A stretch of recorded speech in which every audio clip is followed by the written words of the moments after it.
This class will start about semantic, theoretically introducing semantic markup, which is basically a semantic HTML. As in HTML, the M stands for markup. So, semantic markup in HTML5 is a cornerstone of modern development. The importance is on using HTML elements with which has the right meaning of information they encapsulate. With this approach, we are moving beyond the visual representation what the user is seeing, and that way we are making this web semantic layer much richer in it's being enriched with much better content, and thanks to that this is being understandable by not only humans but also humans and machines, and both actually, as explained in the previous class, they also both work together very well, or there is a case when they work together. What's the role of context in semantic markup?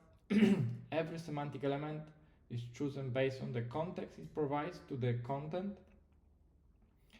This context is very important for assistive technologies, so accessibility related topic, to interpret the purpose of and relevance of the content, and thanks to that, people who have disabilities, they can navigate and understand the content more effectively. So when we would like to group, point out the most important parts of semantic markup, it's accessibility. You could already feel. Basically, screen readers and other assistive technologies. They some for contrast, some for making the font larger, some for people with dyslexia, but accessibility could be completely different course. They rely on semantic elements to provide a better experience for user with disabilities. So it makes a big difference when you have heading versus paragraph everywhere, because these assistive technologies can say, okay, this is heading and this is more important than paragraph, because most likely it's some kind of new article, or it's a beginning of a section of article. That's why they can distinguish. CEO, it stands for search engine optimization. It's more the machines related part. Search engines use semantic elements to understand the structure and the content of web pages more effectively, and if they can read it well, then the site visibility in search results not only Google but also Bing or any other search engines, visibility of such a site is being improved in them. So basically, it's the likelihood that the user will visit your site is much higher. Lastly, maintainability, something for us developers. When we have the proper code, it's a semantic code, then it's easier for us to understand and what it is about, and it's also easier for us to maintain because it takes less time to figure out what is X, what is Y. How we can enhance web accessibility? Strategic use of web semantic elements directly influence the accessibility of web content. These elements are crucial, really crucial for assistive technologies because they're outlining the structure of web documents in a meaningful way. For example, semantic landmarks for screen readers. Elements like article, aside, nav act as a landmark for screen readers. They are offering shortcuts to significant section of the page, so they know, okay, this article, this is navbar, this is beginning of a new section, this is new blog post, etc. Thus they are improving the browsing experience for visual impaired people. So we actually are thanks to using what we learn now, we are enabling people who have problems to browse our websites, and actually we are making their life easier, and thanks to us they are able to read information in a proper way without being confused. When we talk about accessibility, there is arias. Aria also plays significant role. I think it stands for accessible, rich internet application, but for aria we'll talk a bit later. And while HTML5 elements naturally embed many aria roles, we can also explicitly add aria attributes to these HTML elements, and thanks to that we are able to provide more detailed description for our HTML tags, so the assistive tools can read it even better. But be careful, using aria sometimes can make more confusion than benefits. If you rely only on HTML, you are using HTML correctly, semantic HTML, you are already very good when it comes to accessibility. However, I will still mention a bit about aria later, but accessibility could be a completely different course. What about the SEO advantage? Our next point when it comes to benefits using semantic HTML. They are pivotal in SEO strategies, search engine optimization, because they contribute to clearer content structuring, and search engines are in favor while crawling and indexing web pages which have semantic HTML. Those can be SEO signals. It can be also another course about SEO, but in general, if you use header, footer, or main, or any other semantic HTML, it helps search engines understand the layout and hierarchy of the page.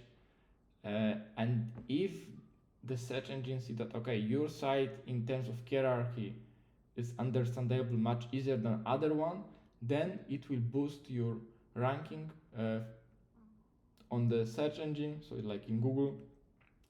So when, for example, somebody will look for content which can be found on your site and someone else, and you have proper HTML semantic, then you will be first in Google. Enhancing content discoverability. If you properly structure content using semantic elements, it's more likely to be indexed by search engines. So this is what I said actually in the previously, but more explicitly. So you will be able just visit. You will be higher in Google, in short.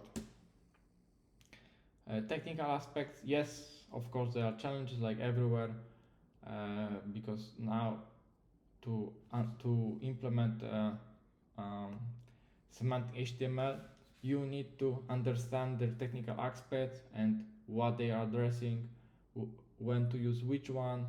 Sometimes there are nuances on browser compatibility, but don't think about this for now.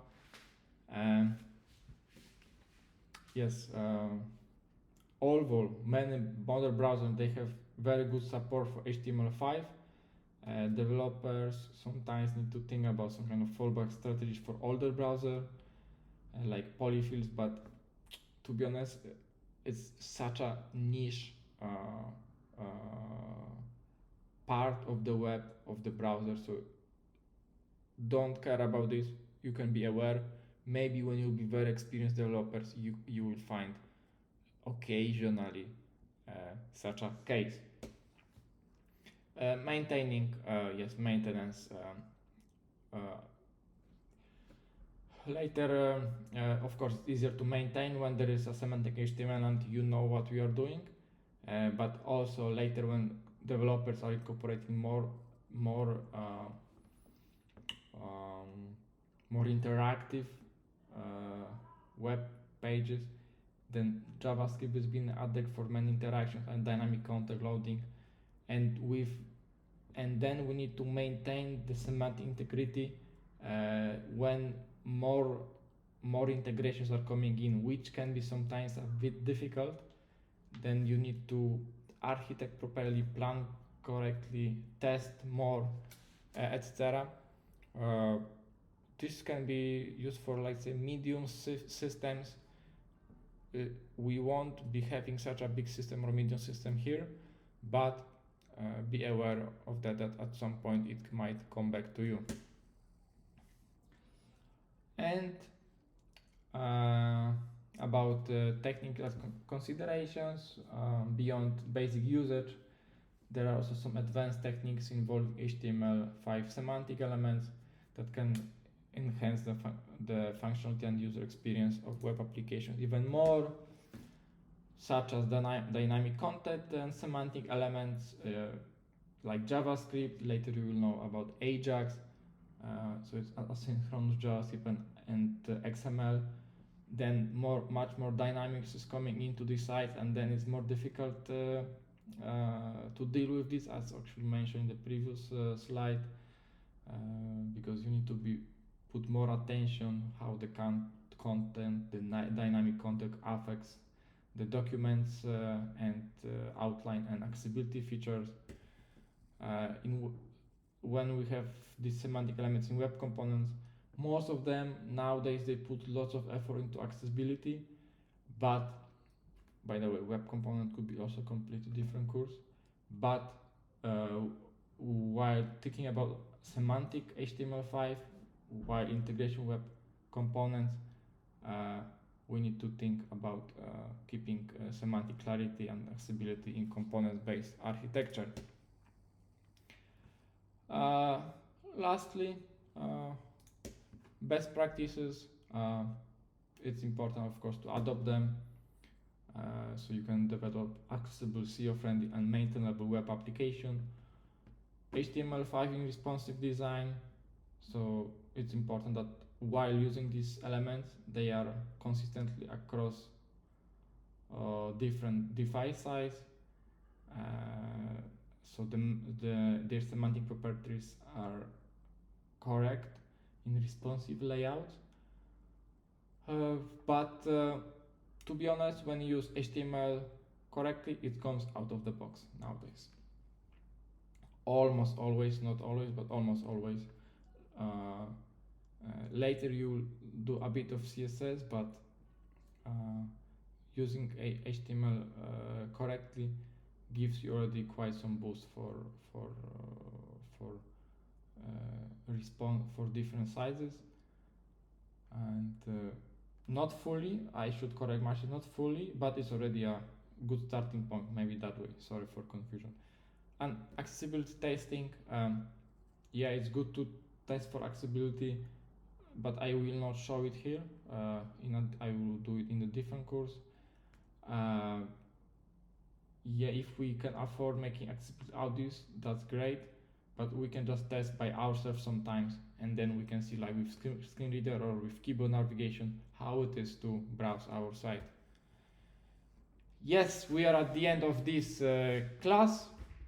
We had a technical, theoretical, detailed exploration into HTML5 semantic elements, highlighted their fundamental role in enhancing the semantic web, improving accessibility. We talk also about optimizing content for search engines, and thanks to that, when you understand and implement these elements, which we'll do also in the next classes, you can make more meaningful, accessible and discoverable web content. Nuances of understanding these elements roles are there, but please don't think about this too much. Even without knowing these nuances, you will be unlocked lots of potential of HTML5, and when you will become very experienced developers, you will find these small nuances. So with that being said, I will see you in the next class when we will start coding again.